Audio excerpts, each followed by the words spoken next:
And so we're going to pick it up here in chapter 9, verse 23. And right after 22 is where he says, to the weak I became weak, and to the I might win the weak, and I have become all things to all men. And in verse 23 he says, I do all things for the sake of the gospel, so that I may become a fellow partaker of it.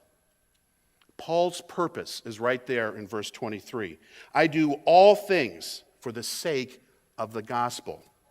Paul's first and foremost purpose in life was presenting the gospel of Jesus Christ. Earlier in chapter 9, Paul states, for this I preach the gospel. I have nothing to boast of, for I am under compulsion. For woe is me if I do not preach the gospel. Wherever Paul went, whoever he met, he preached the gospel of Christ. Paul's passion or his purpose was the gospel of Christ. Now, let's look here at the rest, and we'll read through and we'll come back and pick out some key things about running the race well. So Paul says there in verse 23, I do all things for the sake of the gospel, so that I may become a fellow partaker of it.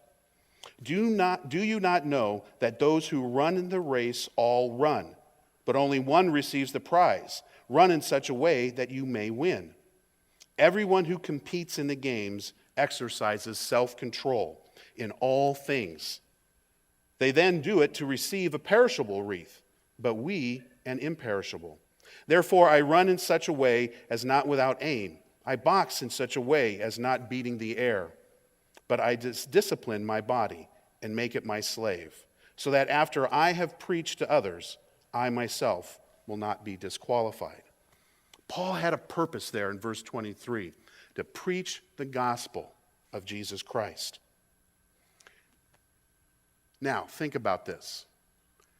How do you live your life? What is your purpose? Paul's purpose, he says, was to preach the gospel of Jesus Christ. Okay? For the sake of the gospel. How do you live your life? Are you living your life for the sake of the gospel? Paul was given the great ability to be a preacher. He was a church planter. But he looked at life as a driven purpose for the sake of the gospel. Everything he did, if he was in the market, if he was in the synagogue, whether he was walking with his friends and cohorts to the next town, he did everything for the gospel of Christ. For the sake of the gospel. He did not want to blemish that. Where do you stand in that? Is your purpose the gospel of Jesus Christ? When you're at home with your family, are you thinking about the things that you do for the sake of the gospel? Of teaching your kids or your grandkids, your wife, your husband? Are you doing things for the sake of the gospel of Christ? I've just given the note that I forgot about bulletins. If you haven't gotten an outline, please raise your hand and the ushers will give you an outline. When you're at work, do you do all things for the sake of the gospel? Or when you are at work and you leave this building and you go to work, do you forget about the gospel of Christ that you represent? Are people seeing you at work as somebody who represents the gospel of Christ? Are you doing all things at work or in your neighborhood for the gospel of Christ? When people meet you, when people meet me, they should walk away with this, wow, he's different, she's different. I want what they have. Are we living our lives with that way? Paul had that purpose. He did all things for the sake of the gospel. Paul's purpose, we need to remember, was not given to him. He didn't wake up one morning and say, oh, the gospel of Christ, yeah, that's what I'm going to do. No, it was given to him by God. And we can see that in Galatians 1, 15 and 16. Paul says, but when God, who had set me apart even from my mother's womb and called me through his grace, was pleased to reveal his Son in me that I might preach him among the Gentiles.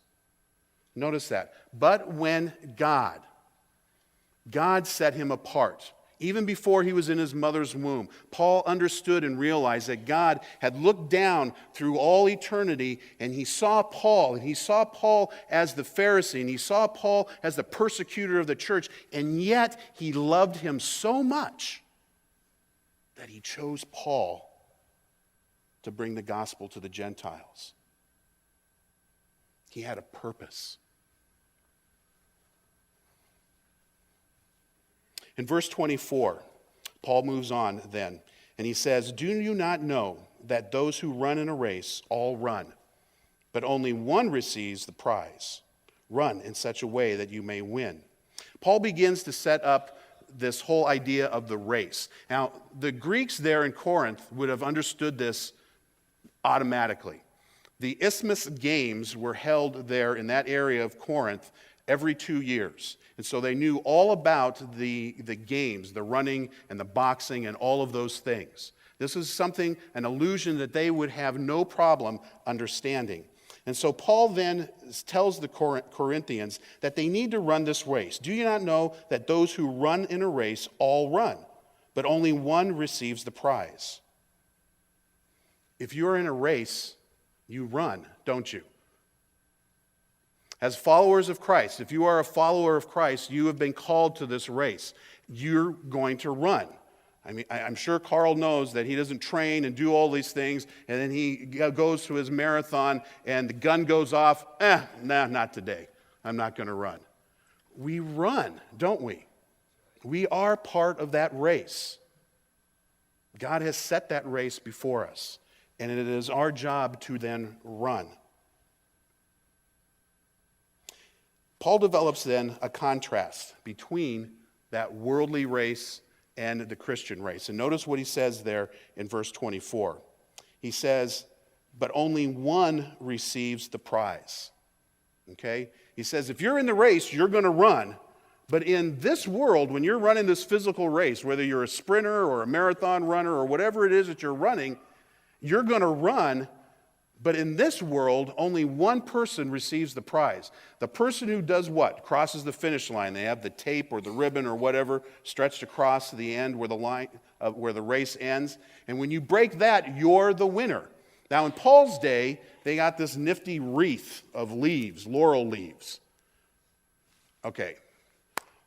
No, I'm not going to put that much effort into laurel leaves. But they did. It was a great, great prize for them. Okay?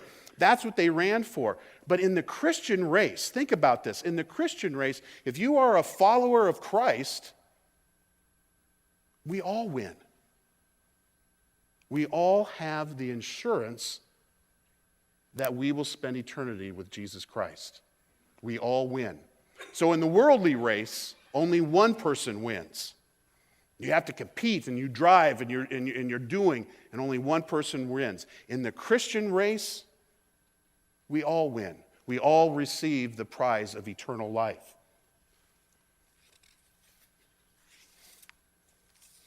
So what does Paul then say there at the end of verse 24? He says, if that's true, then what should you do? Run as if you're going to win. Run as if you're going to win the race. And in verse 25 then, Paul continues with this. In 24 he said, you're all in the race, so you all need to run. In verse 25, he continues by saying, everyone who competes in the games exercises what? Self-control in all things.